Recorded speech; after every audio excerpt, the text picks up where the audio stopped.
ಹಾಸನ ಜಿಲ್ಲೆಯ ಚೌಲಗೆರೆ ಬಳಿ ನಿನ್ನೆಯಷ್ಟೇ ಟೋಲ್ ಸಂಗ್ರಹಕ್ಕೆ ಓಪನ್ ಮಾಡಲಾಗಿತ್ತು. ಸ್ಥಳೀಯರಿಂದ ಭಾರೀ ವಿರೋಧ ವ್ಯಕ್ತವಾದ ಹಿನ್ನೆಲೆಯಲ್ಲಿ ಡಿಸಿ ಸೂಚನೆ ಮೇರೆಗೆ ಈಗ ಸುಂಕ ಸಂಗ್ರಹವನ್ನು ಸ್ಥಗಿತಗೊಳಿಸಿದ್ದಾರೆ.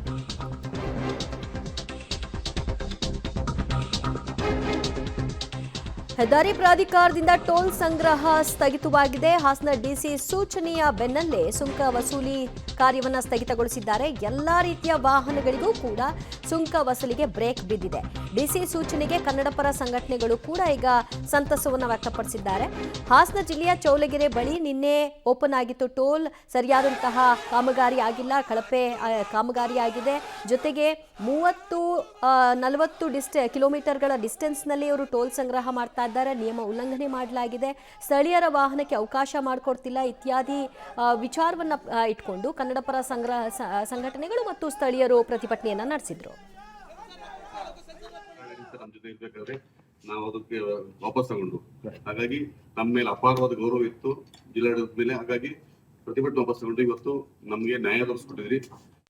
ಹಾಸನ ಜಿಲ್ಲೆ ಆಲೂರು ತಾಲೂಕಿನ ಚೌಲಗೆರೆ ಗ್ರಾಮದ ಬಳಿ ನಿನ್ನೆಯಿಂದ ನೂತನ ಸುಂಕ ವಸೂಲಿ ಕೇಂದ್ರವ ಕಾರ್ಯಾರಂಭ ಮಾಡಿತ್ತು. ಆದರೆ ಇದಕ್ಕೆ ತೀವ್ರವಾದ ವಿರೋಧ ವ್ಯಕ್ತವಾಗಿತ್ತು. ಆ ನಂತರದಲ್ಲಿ ಸಾಕಷ್ಟು ಕನ್ನಡಪರ ಸಂಘಟನೆಗಳು ಒಟ್ಟಿಗೆ ಸೇರಿ ಪ್ರತಿಭಟನೆಯನ್ನು ಮಾಡಿದರು. ಆ ಪ್ರತಿಭಟನೆ ನಂತರ ತಾತ್ಕಾಲಿಕವಾಗಿ ಸ್ಥಳೀಯರಿಂದ ಸುಂಕವನ್ನು ವಸೂಲಿ ಮಾಡಲ್ಲ ಅಂತ ಹೇಳಿ ಅಧಿಕಾರಿಗಳು ತಿಳಿಸಿದರು. ಇಂದು ಜಿಲ್ಲಾಧಿಕಾರಿ ಸಿ ಸತ್ಯಭಾಮ ಅಧ್ಯಕ್ಷತೆಯಲ್ಲಿ ಸಭೆಯನ್ನು ನಡೆಸಿ ಮುಂದಿನ ಆದೇಶದವರೆಗೂ ಯಾವುದೇ ವಾಹನಗಳಿಗೆ ಸುಂಕ ವಸೂಲಿ ಮಾಡದಂತೆ ಒಂದು ಕಟ್ಟುನಿಟ್ಟಿನ ಸೂಚನೆಯನ್ನು ನೀಡಿದ್ದಾರೆ. ಈಗ ನೀವು ದೃಶ್ಯದಲ್ಲಿ ಗಮನಿಸಬಹುದು, ಇದೇ ಚೌಲಗೆರೆ ಗ್ರಾಮದ ಬಳಿ ನೂತನವಾಗಿ ನಿರ್ಮಾಣವಾಗಿರತಕ್ಕಂತಹ ಒಂದು ಸುಂಕ ವಸೂಲಾತಿ ಕೇಂದ್ರ. ಹಾಸನದಿಂದ ಏನು ಮಂಗಳೂರಿಗೆ ತೆರಳತಕ್ಕಂಥವ್ರು, ಮಂಗಳೂರಿನಿಂದ ಬೆಂಗಳೂರಿಗೆ ತೆರಳತಕ್ಕಂಥವ್ರಿಗೆ ಇದು ಹೊಸ ಸುಂಕ ವಸೂಲಿ ಕೇಂದ್ರವಾಗಿದೆ.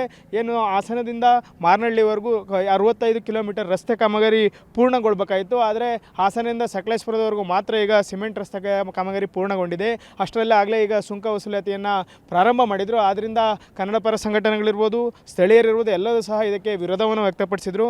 ಮೊದಲು ಮಾರನಹಳ್ಳಿವರೆಗೆ ಸಿಮೆಂಟ್ ರಸ್ತೆ ಕಾಮಗಾರಿಯನ್ನು ಪೂರ್ಣಗೊಳಿಸಿ ಆ ನಂತರದಲ್ಲಿ ಸ್ಥಳೀಯರನ್ನು ಹೊರತುಪಡಿಸಿ ಉಳಿದವರಿಂದ ಟೋಲನ್ನು ಸಂಗ್ರಹ ಮಾಡಿ ಅಂತ ಹೇಳಿ ಅವರು ಒಂದು ಬೇಡಿಕೆಯನ್ನು ಇಟ್ಟಿದ್ದರು. ಆದರೆ ಇದಕ್ಕೆ ಏನು ರಾಷ್ಟ್ರೀಯ ಹೆದ್ದಾರಿ ಪ್ರಾಧಿಕಾರದ ಅಧಿಕಾರಿಗಳು ಯಾವುದೇ ಕಾರಣಕ್ಕೂ ನಾವು ಆ ರೀತಿ ಮಾಡಲಿಕ್ಕೆ ಬರಲ್ಲ, ಇದು ಕೇಂದ್ರ ಸರ್ಕಾರದ ನಿಯಮಗಳಿದೆ, ಅದರ ಪ್ರಕಾರ ನಾವು ಏನು ಶುಲ್ಕವನ್ನು ವಸೂಲಿ ಮಾಡ್ತೇವೆ ಅಂತೇಳಿ ಪಟ್ಟನ್ನು ಹಿಡಿದಿದ್ರು. ಇದರಿಂದಾಗಿ ಕೇರಳದಂತಹ ವಿವಿಧ ಕನ್ನಡಪರ ಸಂಘಟನೆಗಳು, ಸ್ಥಳೀಯರು ನಿನ್ನೆ ಮಧ್ಯಾಹ್ನದವರೆಗೂ ಪ್ರತಿಭಟನೆಯನ್ನು ನಡೆಸಿದರು, ರಸ್ತೆ ತಡೆಯನ್ನು ಮಾಡಿದರು. ಅಲ್ಲದೆ ಸ್ಥಳಕ್ಕೆ ಯೋಜನಾ ನಿರ್ದೇಶಕರು ಸಹ ಆಗಮಿಸಿ ಮನವಿಯನ್ನು ಮಾಡಿದರೂ ಸಹ ಅವರು ಒಪ್ಪಿರಲಿಲ್ಲ. ಕಡೆಗೆ ಸಕಲೇಶಪುರದ AC ಹಾಗೂ SP ಅವರು ಬಂದು ಮನವಿಯನ್ನು ಮಾಡಿ ಇಂದು DC ಕಚೇರಿಯಲ್ಲಿ ಸಭೆ ನಡೀತದೆ, ಆ ಸಭೆಯಲ್ಲಿ ಏನು ತೀರ್ಮಾನ ಆಗುತ್ತೆ ಅದರಂತೆ ನೀವು ಕ್ರಮ ಕೈಗೊಳ್ಳಿ ಅಂತ ಹೇಳಿದರು. ಅದೇ ರೀತಿ ಇಂದು ಜಿಲ್ಲಾಧಿಕಾರಿಗಳ ಕಚೇರಿಯಲ್ಲಿ ಏನು ಸಭೆಯನ್ನು ನಡೆಸಲಾಯಿತು. ವಿವಿಧ ಕನ್ನಡಪರ ಸಂಘಟನೆ ಮುಖಂಡರು ಸಹ ಸಭೆಯಲ್ಲಿ ಭಾಗವಹಿಸಿದರು. ಆ ಸಭೆಯಲ್ಲಿ ಸಿ ಸತ್ಯಭಾಮ DC ಏನಿದ್ರು ಅವರು, ನಾವು ಏನು ಅಗ್ರಿಮೆಂಟ್ ಆಗಿದೆ ಅದನ್ನು ಪರಿಶೀಲಿಸ್ತೀವಿ, ನಾವು ಮುಂದಿನ ಆದೇಶ ಆಗುವವರೆಗೂ ಯಾವುದೇ ವಾಹನಗಳಿಂದ ಸುಂಕ ವಸೂಲಿಯನ್ನು ಮಾಡಬಾರ್ದು ಅಂತೇಳಿ